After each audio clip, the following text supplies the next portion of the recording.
Osi Apostle Martin onye na-ejebe ọ na-eme n'ọrụ ukwu. Anyị bịara ebe a n'ụbọchị tata na briji mmiri Ezigbo maka na ọ na-eme gịnị na-eme ọrụ ukwu na-egosi ha ji bụrụ ọrụ ukwu. Yes, ọrụ ukwu bụ ndị obodo ji aka ha edozi obodo ha. Ọ bụrụ taa ka ihe ọrụ ukwu na-alụ bidoro.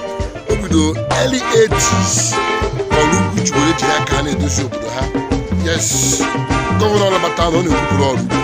Early 80s ka ọrụ ukwu bidoro rugbu ụzọ na be ha rụọ ọkụ rụọ ihe niile n'ezi anya kịta efo n'agbanyeghị na gọọmenti etinye aka n'ọrụ idozi ụzọ a.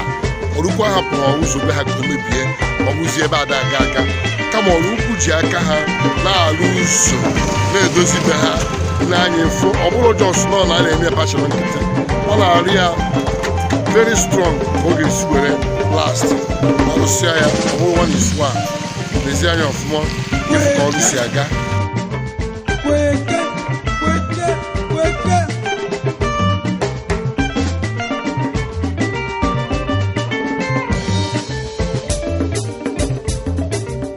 Asị na-agbala aka n'azụ anyị, onye jiji ga-anakọnye ji n'ala, ọkụ ọnụ ga-ekwu, mana ọ bụzi onye agwaziri okwe. Ha na-eti mbụ eze kwupụla kedu ihe onye kedu ọrụ gị ebe a, kedu ihe na-eme ebe a? Ọrụ mbụ supervise ọrụ a mmiri Ezigbo a iji mee ka ọ dị mma maa mma makarịa ka ọ dị bifọ, maka na onye mma bụ ya bifọ ga-ama na ọ dị na ada agazi ya aga. So wee si na nga supervise ya dịshọn ife a na-alụ ebe a aga nke ọma.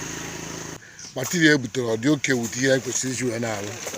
Ihe ebutere dị ihe ekwesịrị abụ ebute, maka na nke alụburu ya bifọ many years mesịa gbalịsikwado ito na ọ dịchaghị solid otu ekwesịrị isi wee lụ ya, and mmiri bịa na-adọ n'elu ya wee bụrụ ife anọte ha aka.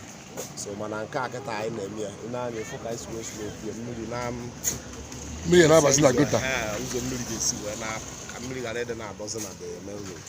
So nọọ ife nji wee sị na nga anụ nwee ike tinye anya adịshọn ife mere ebe a bụ ife na-aga nke ọma. Ka ife a ga-eme ebe a anyị na-anya efu na elu ebe a kịta anyị na-ekpochasị ebe a n'ụwa, maka na ndị mmadụ na anyị chọpụtara na ndị mmadụ na-anọ na briji a Samoto, which is the very risk human life. So I wee sị na anyị ga-ekpocha this area ka a cast kwuo ya. Then onwe ndị na-asa moto ndị be anyị ndị ọrụ ugwu anyị nata ụlọ ha chọrọ ịsacha moto, they can come down here park their moto ha by the roadside for the safety of their life.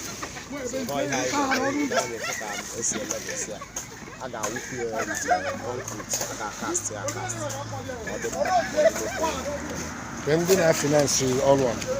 Ndị na-afinansị ọrụ a bụ ndị ọrụ ukwu site n'atụmatụ Igwe Chinyereze nke Ịbụa na mbọ ọ na-agba ka obodo anyị bụrụ ihe chawapụrụ achawapụ, wee na-etipụ ndị mmadụ ka agbata ọsọ enyemaka. Nnukwu azụ gbata nnukwu nkwụ, obere azụ agbatapụ, ọ ife na-eme ka obodo dị mma ka a na-eme. So nọọ atụmatụ ya ka eji alụ ọrụ a na enyemaka ndị mmadụ ndị ọrụ ukwu. Anyị na-asị gị daalụ, ọ ga-adịrị gị mma n'aha Jizọs. Aka m bụkwa Osi Apostle onye na-eje ebe ọ na-eme n'ọrụ ukwu. Ma ọ bụ mgbe ọ na ị na-eme mmemme ka anyị mee ka anyị hazie mme gị bụrụ ịkwa ka a na-arụ ya na WhatsApp, Instagram, Facebook na YouTube ka o wee na-aga. Anyị nwere eme mmemme a na-eme ozugbo a na-afịa n'obodo oyibo. Daalụ, ọ ga-adị mma. Bye bye. Anyị ga-afụ echi.